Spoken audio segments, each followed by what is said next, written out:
안녕하세요, 여러분. 지혜의 흐름 채널에 오신 것을 환영합니다. 오늘은 결혼과 행복에 대해 깊이 생각해 보려 합니다. 결혼은 단순히 사랑만으로 이루어지는 것이 아니라 서로를 이해하고 함께 노력하며 만들어가는 과정입니다. 나이 차이도 과거의 상처도 진정한 행복을 찾는데 장애물이 될 수 없습니다. 중요한 것은 두 사람이 얼마나 서로를 위해 노력하고 배려하느냐입니다. 밤에 듣는 이야기로 여러분을 초대합니다. 저는 62세의 김 씨입니다. 저는 재혼을 했고 저보다 12살 어린 50세의 남편과 결혼했습니다. 재혼한 지 얼마 되지 않았지만 마치 평생을 산 것처럼 피곤하고 힘들다는 생각이 들곤 합니다. 심지어 편히 잠을 자는 것조차 점점 어려워지고 있습니다. 저는 김 씨이고 올해로 62세입니다. 저는 2번의 결혼을 했지만 아직도 행복이 무엇인지 느껴보지 못했습니다. 종종 스스로에게 묻곤 합니다. 행복이란 정말 어려운 걸까? 혹시 결혼하지 않는 것이 행복의 길일까? 첫 번째 결혼은 실패로 끝났습니다. 너무나 불행했습니다. 제 전 남편은 매우 이기적인 사람이었습니다. 그는 다른 사람을 전혀 배려하지 않았습니다. 결혼했음에도 불구하고 마치 결혼하지 않은 것처럼 행동했습니다. 항상 자신을 최우선으로 생각했고 저를 대하는 태도도 그저 무관심했습니다. 그는 제가 그의 아내라는 사실을 잊고 있었습니다. 그에게는 제가 아니라 다른 여자라 하더라도 결혼했을 것입니다. 우리의 결혼은 전형적인 결혼하기 위해 결혼한 사례였습니다. 나이가 되었으니 소개팅을 해서 상대가 싫지 않으면 사귀고 결혼 이야기를 시작한 겁니다. 전 남편과의 만남도 중매인이 소개해준 자리에서 시작되었습니다. 서로 싫지 않았고 천천히 연락이 잦아지며 관계가 깊어졌습니다. 당시 전 남편은 매우 좋은 사람처럼 행동했고 저는 제가 좋은 남자를 만났다고 생각했습니다. 그는 제가 근무하는 도시로 한 달에 2~3번 찾아왔고 전화를 걸어 긴 대화를 나누거나 편지를 쓰곤 했습니다. 제가 무언가를 먹고 싶다고 하면 꼭 사다 주곤 했습니다. 그의 그런 세심한 행동들은 제가 행복을 찾았다고 믿게 만들었습니다. 그러나 만난 지 1년도 되지 않아 결혼하게 되었고 그와 동시에 제 행복은 멀어져 갔습니다. 결혼 후 남편의 본 모습이 서서히 드러났습니다. 그는 하루 종일 집에서 아무것도 하지 않았고 가사일도 전혀 하지 않았습니다. 생활비도 거의 주지 않았습니다.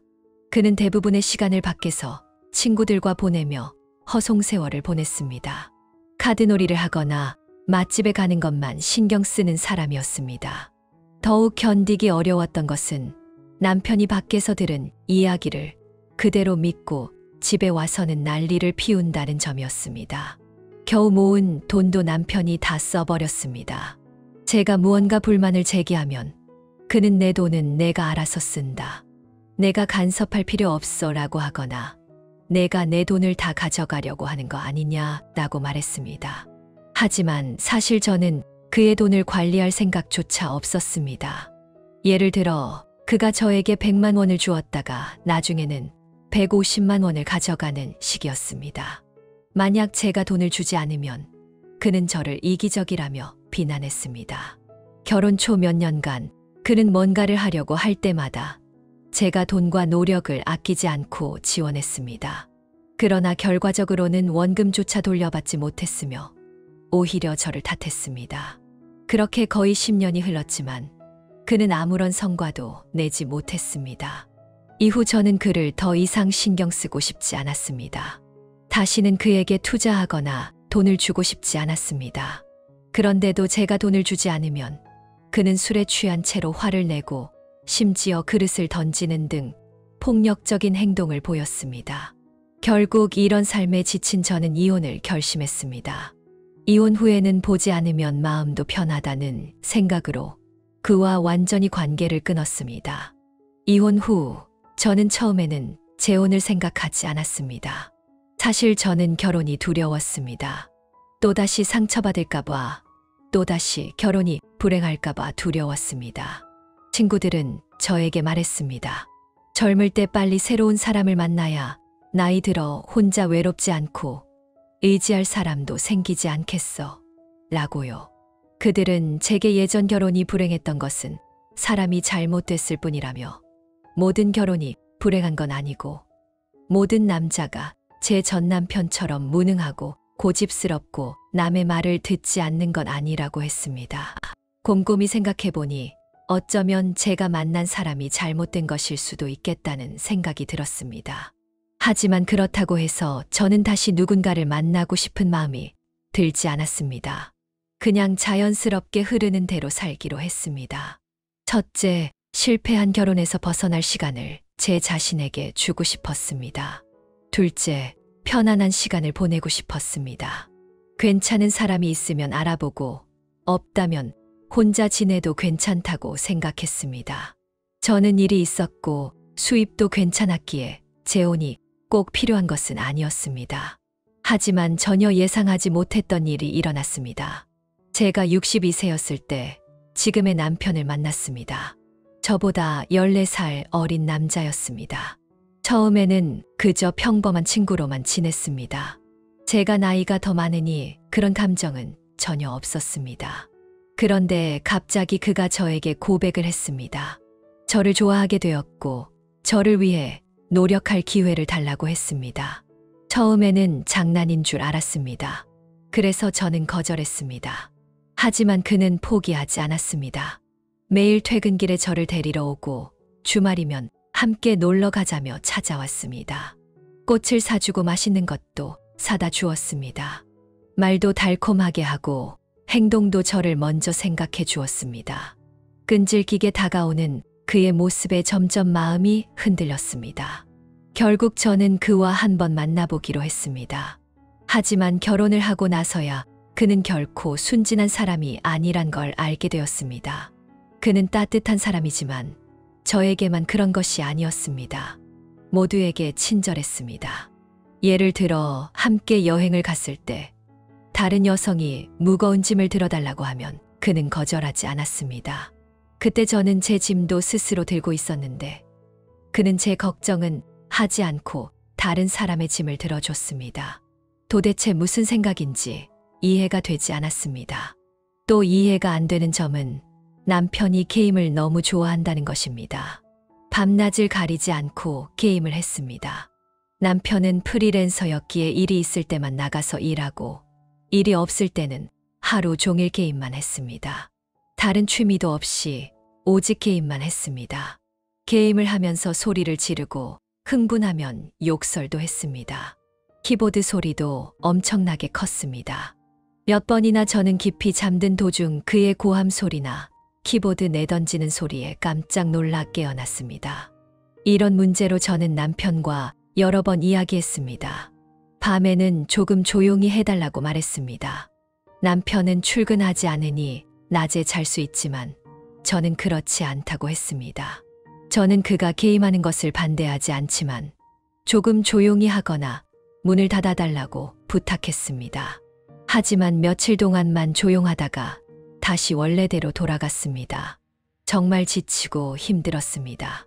남편의 따뜻함은 그가 원할 때만 나타났습니다. 대부분의 시간에는 제 감정을 신경 쓰지 않았습니다. 2년 넘게 함께 살면서 저는 점점 후회가 들었습니다. 남편이 50살이 되었는데도 아직 어린아이처럼 철이 없었습니다. 이런 남편이 과연 가정을 책임지고 우리 결혼을 잘 이끌어갈 수 있을지 의문이 들었습니다. 저는 다시 이혼하고 싶지 않았습니다. 이번에는 결혼 생활을 잘 꾸려가고 싶었습니다. 하지만 남편의 행동은 저를 혼란스럽게 만들었습니다. 정말 우리가 함께 행복하게 백발이 될 때까지 살아갈 수 있을까요? 남자는 원래 여자보다 성숙이 늦다고들 합니다. 어떤 남자들은 심지어 가부장적인 성향도 있습니다. 이런 사람들은 큰일을 겪기 전에는 쉽게 변하지 않습니다. 결혼이 행복하냐 아니냐는 사람의 문제가 아니라 두 사람이 어떻게 가정을 꾸려나가느냐에 달려 있습니다. 서로를 위해 얼마나 양보하고 변화할 의지가 있는지가 중요합니다. 재혼도 하지 않고 동거도 하지 않는 두 노인의 상호 부조형 노후 생활 방식은 본받을 만합니다. 나이가 들면 가장 두려운 것이 무엇일까요? 많은 사람들이 돈이 부족하거나 자녀가 곁에 없다는 점을 꼽겠지만 실제로 노년기에 접어든 사람들은 외로움과 고독을 가장 두려워합니다. 특히 혼자 사는 노인들은 더욱 그렇습니다. 그들에게 있어 노후의 가장 큰 문제는 마음속의 고독을 해소하는 것입니다. 젊었을 때는 배우자가 곁에 있고 자녀들의 일로 바쁘기 때문에 외로움을 느낄 틈이 없습니다. 부모님의 안부도 챙겨야 하고 생활에 쫓기다 보면 고독을 느낄 여유조차 없습니다. 하지만 퇴직 후 나이가 들고 배우자가 세상을 떠나고 자녀들이 독립해 떠나가면 자신도 혼자 남은 노인이 됩니다. 밤이 찾아오거나 명절 휴일이 되면 부부가 함께 다정하게 시간을 보내는 모습을 보며 부러움을 느끼게 됩니다. 그래서 많은 독거 노인들은 다시 배우자를 찾아 여생을 함께 보내고 싶어 합니다. 하지만 그들은 재혼을 하면 자신에게 또 다른 구속이 될 수 있고 자녀들이 재혼에 대해 불만을 가질까 걱정합니다. 자칫 집안 재산이 외부인에게 넘어갈까 우려하기도 합니다. 이런 이유로 요즘 노인들 사이에서는 동거하며 노후를 함께 보내는 방식이 유행하고 있습니다. 하지만 시간이 지나면 사소한 생활 문제로 다툼이 생기고 처음에는 친구처럼 지내다 결국 원수가 될 수도 있습니다. 그래서 재혼도 하지 않고 함께 살지도 않는 상호 부조형 노후 생활 방식이 혼자 사는 노인들에게 진심으로 추천할 만한 방법입니다. 저는 조 아주머니이고 올해 62세입니다. 퇴직한 지 오래되어 딸과 함께 살며 손주를 돌보고 있었습니다. 5년 전 남편이 세상을 떠났고 저는 고향집의 모든 자산을 팔아 딸 집 근처 아파트 단지에서 작은 집을 마련했습니다. 딸과 국 한 그릇 거리에 살게 되면서 자녀들이 부모를 챙기기 어렵다는 점을 깊이 느꼈습니다. 사위의 부모님도 딸 집 근처에 살지만 세 정거장 정도 떨어져 있습니다. 하지만 사위의 아버지 건강이 좋지 않아 사위는 항상 부모님 댁을 드나들고 딸은 집안일을 혼자 도맡아 하고 있었습니다.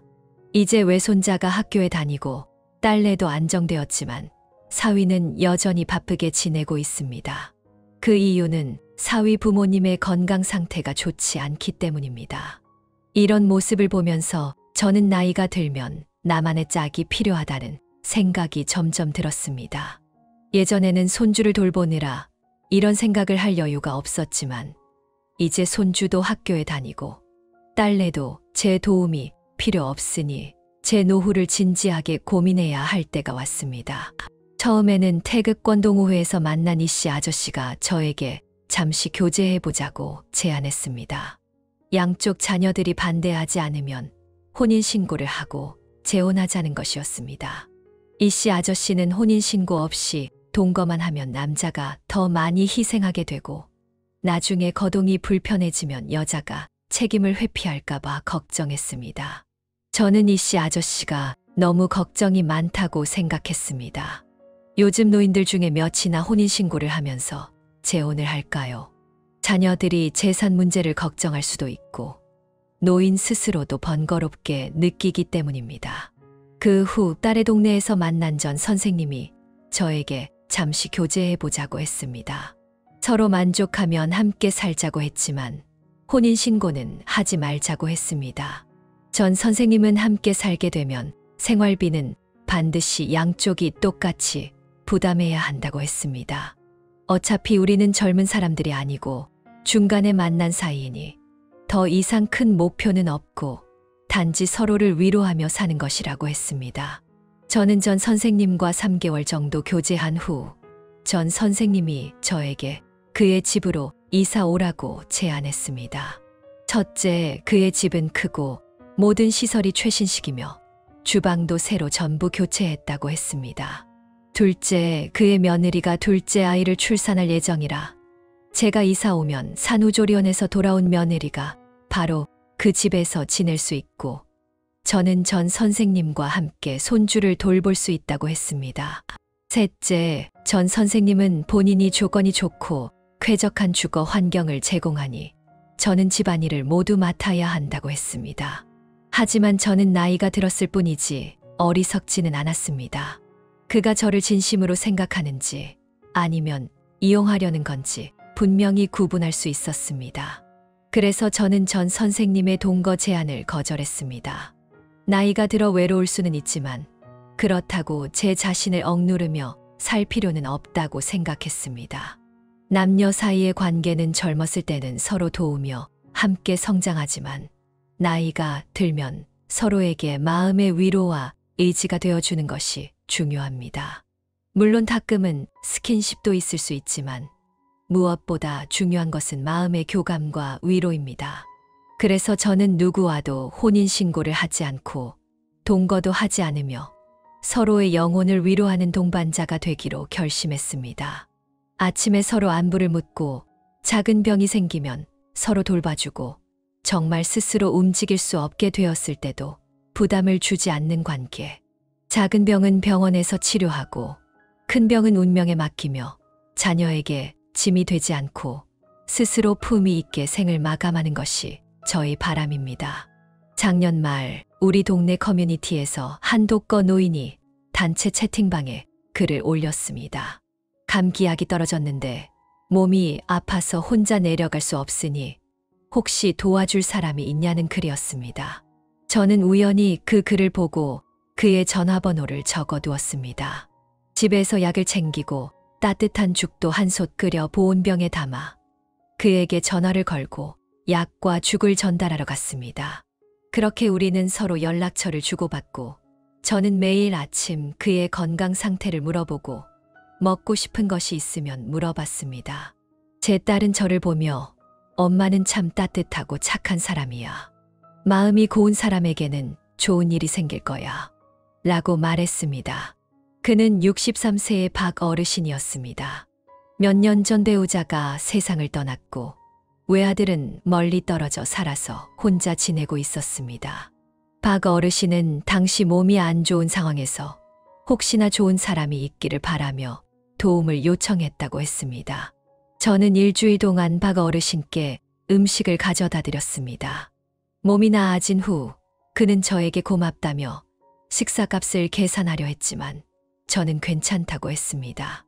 그때 몸이 괜찮으셨다면 다른 사람이 그런 요청을 했을 때 어르신도 저처럼 도와주셨을 거예요. 라고 말했습니다. 그렇게 우리는 자연스럽게 가까워졌습니다. 박 어르신의 건강이 회복된 후 우리는 종종 함께 공원에 가서 운동을 했습니다. 제가 태극권 운동을 마치면 그는 저와 함께 광장을 돌며 산책을 했습니다.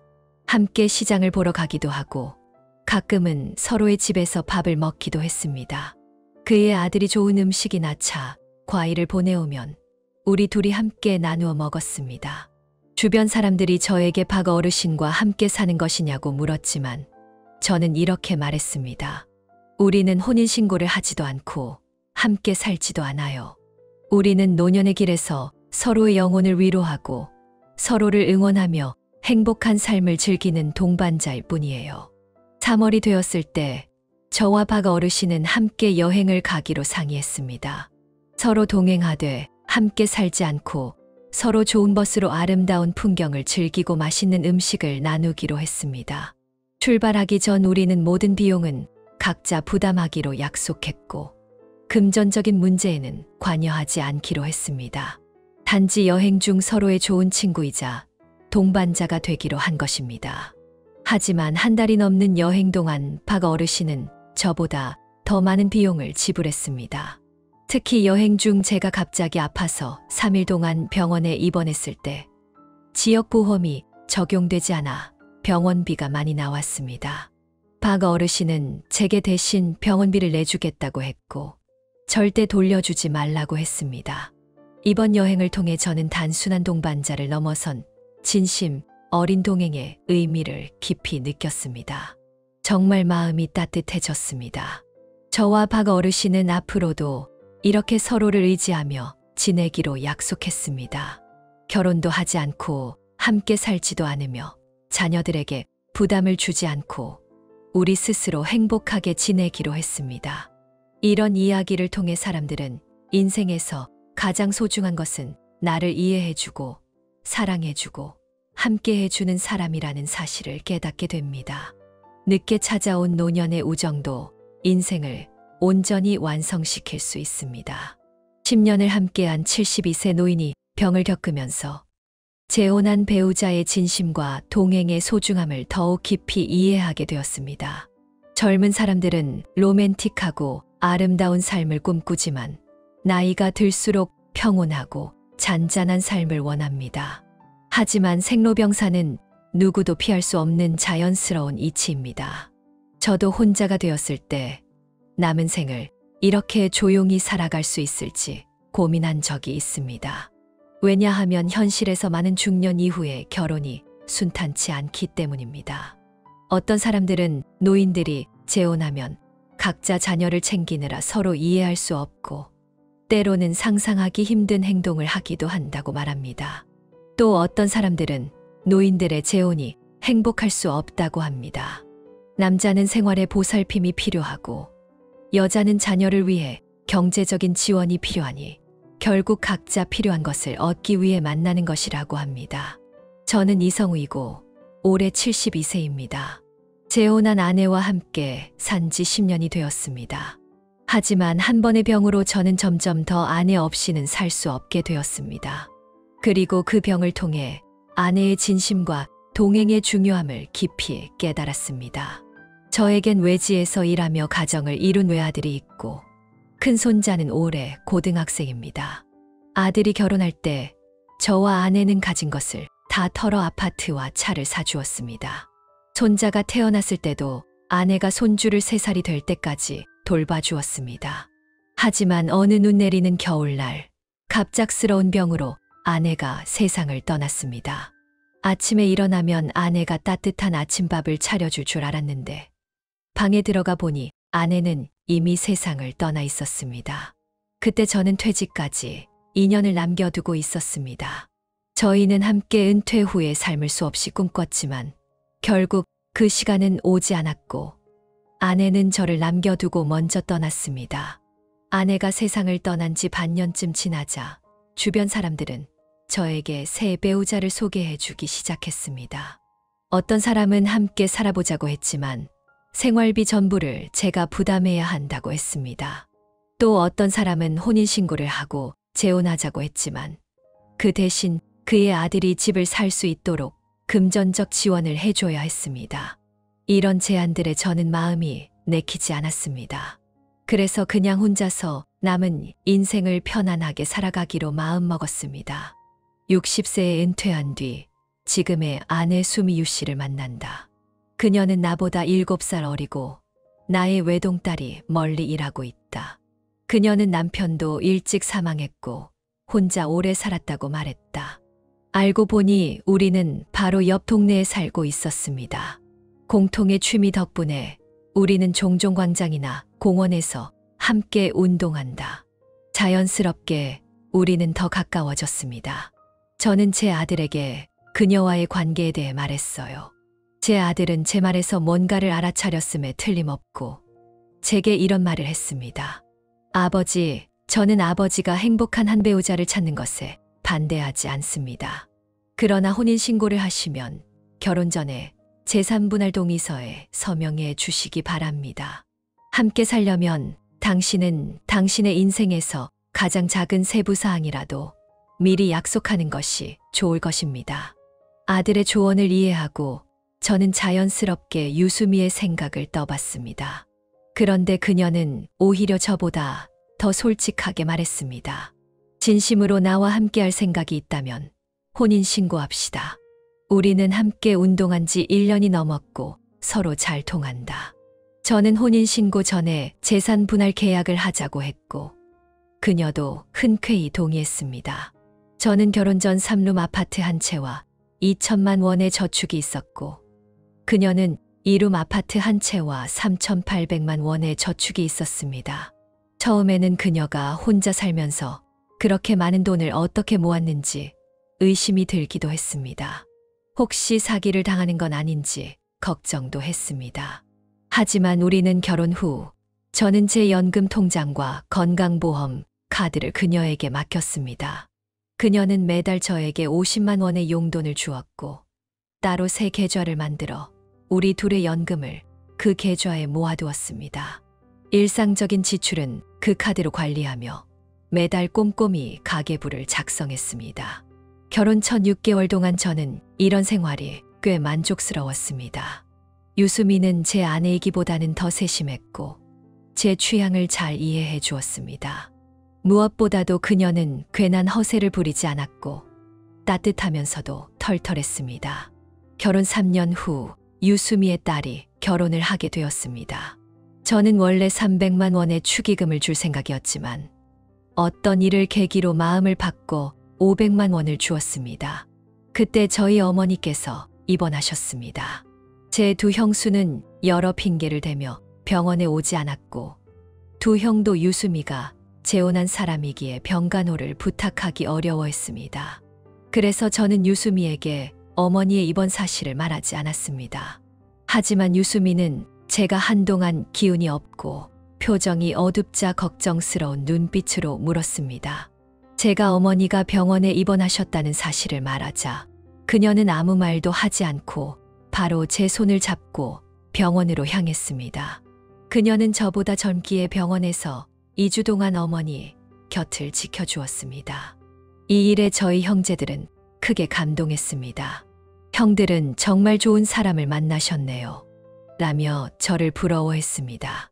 유수미와 저는 그녀의 딸 결혼식에 참석하기 위해 외지로 갔습니다. 그때 저는 갑자기 마음이 바뀌어 그녀에게 축의금으로 500만 원을 바로 송금했습니다. 그녀를 향한 감사와 축복의 마음을 담아 드린 선물이었습니다. 3년째 코로나19가 지속되던 해에 제 아들과 며느리가 사업 문제로 자금 사정이 어려워졌습니다.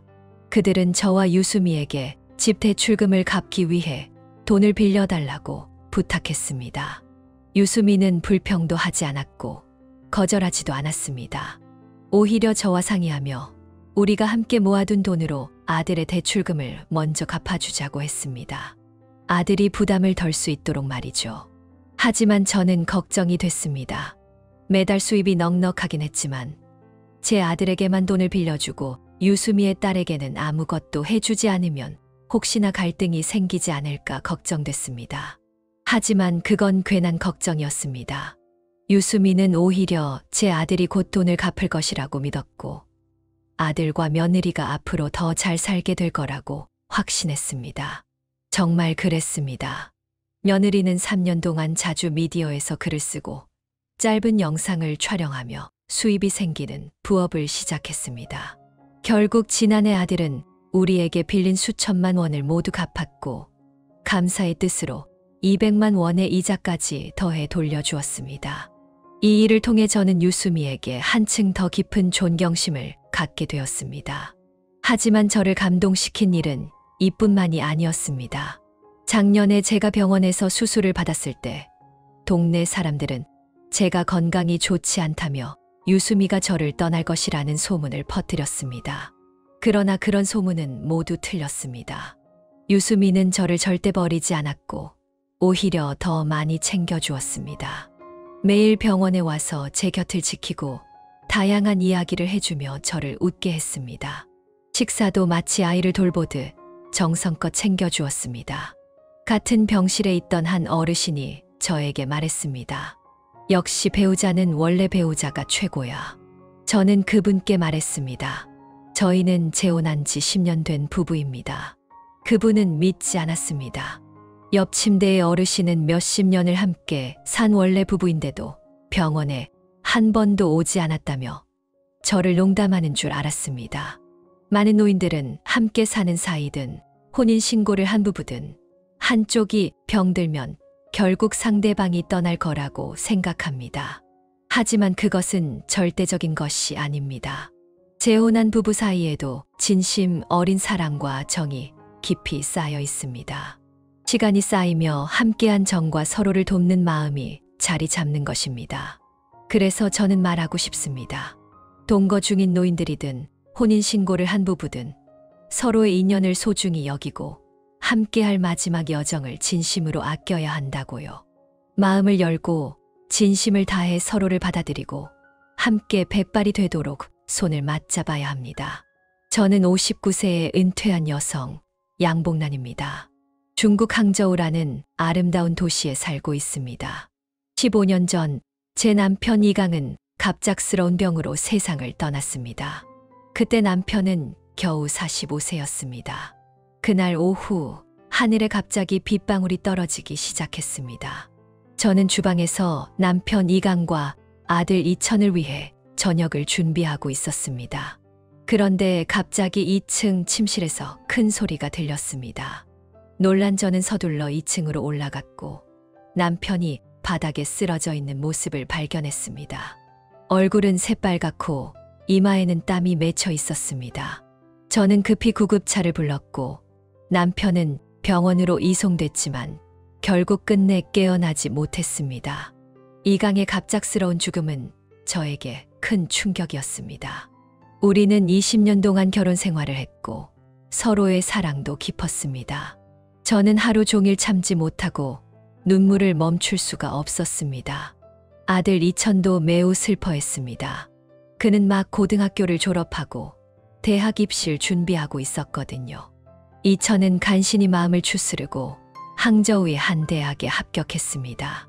이강이 생전에 벌던 급여는 우리 가정의 유일한 수입원이었습니다. 저는 평범한 격리 직원이었기에 월급도 많지 않았습니다. 이강이 세상을 떠난 후 저와 이천은 빠듯한 생활을 이어갔습니다. 다행히 이천이 아르바이트를 시작했고 저에게 생활비도 조금씩 주었습니다. 저는 그런 아들이 안쓰러워서 그가 준 돈을 모두 저축했습니다. 훗날 그가 가정을 꾸릴 때 도움이 되기를 바라며 모아두었습니다. 시간은 빠르게 흘렀고 어느덧 저는 50세가 되었습니다. 이천도 대학을 졸업하고 안정적인 직장을 얻었고 수입도 점점 늘어났습니다. 저는 안심하고 집에서 편히 은퇴 생활을 할 수 있었습니다. 제가 50세가 되었을 때 이천은 마침내 좋은 여자친구 서효정을 만나 결혼을 준비하게 되었습니다. 저는 무척 기뻤고 이천의 결혼식을 준비하는데 적극적으로 도왔습니다. 신혼집도 이미 마련했고 결혼식도 성대하게 치렀습니다. 이천은 저에게 함께 살자며 혼자 지내지 말라고 했습니다. 하지만 저는 거절했습니다. 며느리와 함께 사는 것보다는 제 작은 집에서 혼자 사는 것이 더 편하다고 생각했기 때문입니다. 결혼식이 끝난 후 이천과 서효정은 바쁜 신혼생활을 시작했습니다. 그렇게 저 혼자만의 생활도 시작되었습니다. 처음에는 혼자 사는 것도 나쁘지 않다고 생각했습니다. 자유롭게 시간을 보내고 하고 싶은 대로 지낼 수 있었으니까요. 하지만 시간이 지날수록 점점 외롭고 쓸쓸한 마음이 들었습니다. 저는 진짜 나이가 들었고 누군가가 곁에 필요하다는 걸 느꼈습니다. 그래서 저는 스스로 목표를 세웠습니다. 함께 노후를 보낼 수 있는 동반자를 찾겠다고요. 그 생각이 마음속 깊이 자리 잡으면서 삶에 대한 희망이 다시 피어났습니다. 제일 먼저 떠오른 사람이 옛 동료 이영이었습니다. 이영은 저보다 몇 살 더 많았고 미혼이었습니다. 직장에 다닐 때 저에게 참 잘해줬고 늘 제 생활을 챙겨주던 사람이었습니다. 저는 용기를 내어 이영에게 전화를 걸었습니다. 전화가 연결되자마자 저는 단도직입적으로 말했습니다. 이영 씨, 저랑 함께 지내보는 게 어때요? 잠시 전화기 너머로 정적이 흘렀습니다. 그리고 이영은 떨리는 목소리로 말했습니다. 복란 씨, 그건 정말 내가 꿈꾸던 일이에요. 당신이 나를 선택해줘서 정말 기뻐요. 저는 안도의 한숨을 쉬었습니다. 곧바로 이영과 약속을 잡고 만나서 진지하게 이야기를 나누기로 했습니다. 만남은 아주 순조로웠습니다. 우리는 금세 의견이 맞았고 함께 동거 생활을 하기로 결정했습니다. 이영은 저를 데리고 근사한 저녁 식사를 대접했고 만남의 기념으로 금목걸이까지 선물했습니다. 이영은 너무 기뻐하며 손목에 팔찌도 선물하고 싶어 했지만 저는 그만하자고 말렸습니다. 저는 이영명에게 우리는 단지 사회적인 동반자일 뿐이며 정식으로 혼인신고를 하지 않을 것이라고 말했습니다. 이영은 제 생각을 충분히 이해했고 이런 형식적인 부분에 전혀 개의치 않았습니다. 그는 말했습니다. 당신이 내 곁에 있는 것만으로도 나에게는 큰 행운이에요. 그렇게 저는 곧 이영의 집으로 이사해 함께 살게 되었습니다. 이영은 저에게 정말 잘해줬고 모든 생활비를 제가 한 푼도 내지 않도록 했습니다. 저는 너무 의존하는 것이 걱정되어 생활비를 함께 부담하자고 제안했지만 이영은 단호하게 거절했습니다. 그는 내가 해야 할 일은 당신이 아무 걱정 없이 지내도록 돕는 것이에요. 라고 말했습니다. 이영과 함께 지내면서 저는 오랜만에 따뜻한 햇살과 같은 행복을 느꼈습니다. 저는 이영의 일상을 세심하게 돌보았고 그는 저를 자주 웃게 해주었습니다. 우리는 함께 산책을 나가고 영화를 보고 대화를 나누며 풍요로운 삶을 즐겼습니다. 동거한 지 1년이 지나면서 저와 이영의 관계는 매우 안정적이었습니다. 이영은 여러 번 저에게 혼인신고를 하자고 했지만 저는 처음 생각을 고수했습니다. 저는 그에게 우리 나이에는 순수한 감정 교류가 가장 소중하며 외적인 형식은 필요하지 않다고 말했습니다. 이영은 약간 실망했지만 제 뜻을 이해해 주었습니다. 최근 10년을 함께 살아온 한 아주머니가 저에게 고민을 털어놓았습니다. 그녀의 집이 남편의 요구로 공동명의로 변경되었는데 지금은 그 결정을 후회하고 있었습니다. 저는 이 이야기를 이영에게 전하며 인생에는 변수가 많기 때문에 자신의 기준을 지키는 것이 중요하다고 말했습니다. 이영은 제 생각에 동의했습니다. 그는 우리의 행복은 물질적인 것이 아니라 정신적인 유대에서 비롯되어야 해요. 라고 말했습니다. 그날 저녁 이영은 저를 데리고 근사한 저녁 식사를 대접했고 제가 가장 좋아하는 망고, 케이크도 사주었습니다. 그는 앞으로도 저를 존중하며 처음의 마음을 잃지 않고 저와 함께 남은 생을 살아가겠다고 약속했습니다. 저는 깊은 감동을 받았습니다.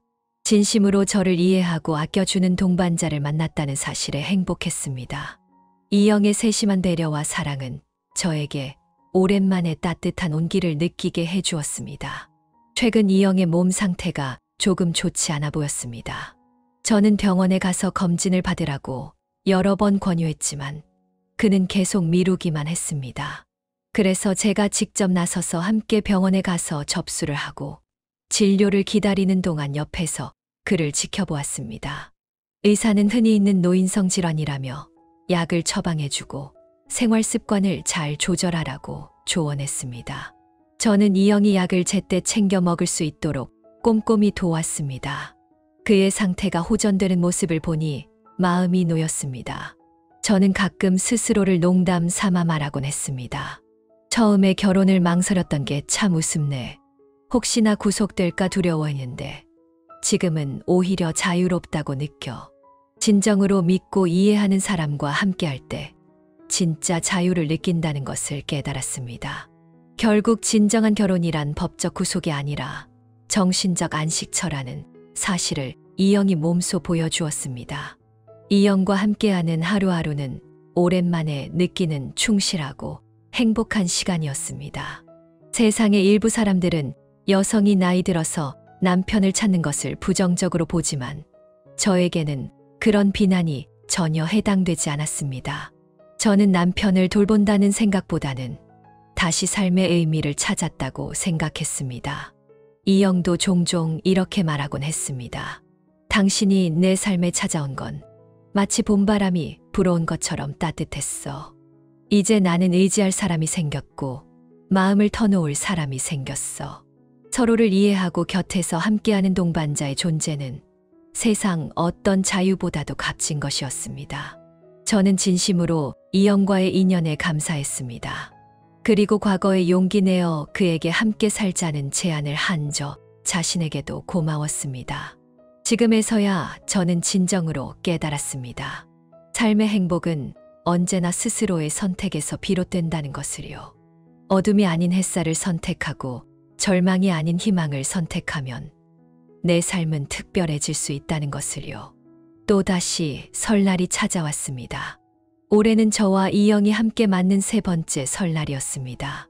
우리는 풍성하고 화려한 설날 음식을 준비했고 아들 가족을 집으로 초대해 함께 모였습니다. 이천과 며느리는 신이 나서 찾아왔고 방금 태어난 손녀도 데리고 왔습니다. 우리는 온 가족이 한자리에 모여 따뜻한 시간을 보냈습니다. 저는 감격스러워 눈시울이 붉어졌습니다. 삶이 저에게 두 번째 가족을 선물해 주었고 저는 다시금 행복과 만족감을 느낄 수 있었습니다. 이영도 이 따뜻한 분위기에 감동을 받았습니다. 그는 가족들 앞에서 제 손을 잡고 말했습니다. 복난, 내가 맹세할게. 생로병사, 어떤 상황에서도 당신 곁을 지킬 거야. 우리 함께 여생을 손잡고 걸어가자. 저는 고개를 끄덕이며 그의 손을 꼭 잡았습니다. 이 따스하고 평화로운 설날 밤, 저는 마음 깊이 확신했습니다. 우리 앞에 또 얼마나 많은 행복이 기다리고 있을지, 마음속에 사랑이 있다면 절대 외롭지 않으리라는 것을요. 오늘의 이야기를 시청해 주셔서 감사합니다. 이 이야기가 여러분에게 공감과 깨달음을 주었기를 바랍니다. 아직 구독하지 않으신 분들은 구독 버튼을 눌러주세요. 지혜의 흐름은 매일 새로운 글을 전해드리며 여러분이 매일 새로운 깨달음을 얻길 바랍니다. 다음 시간에 다시 만나요.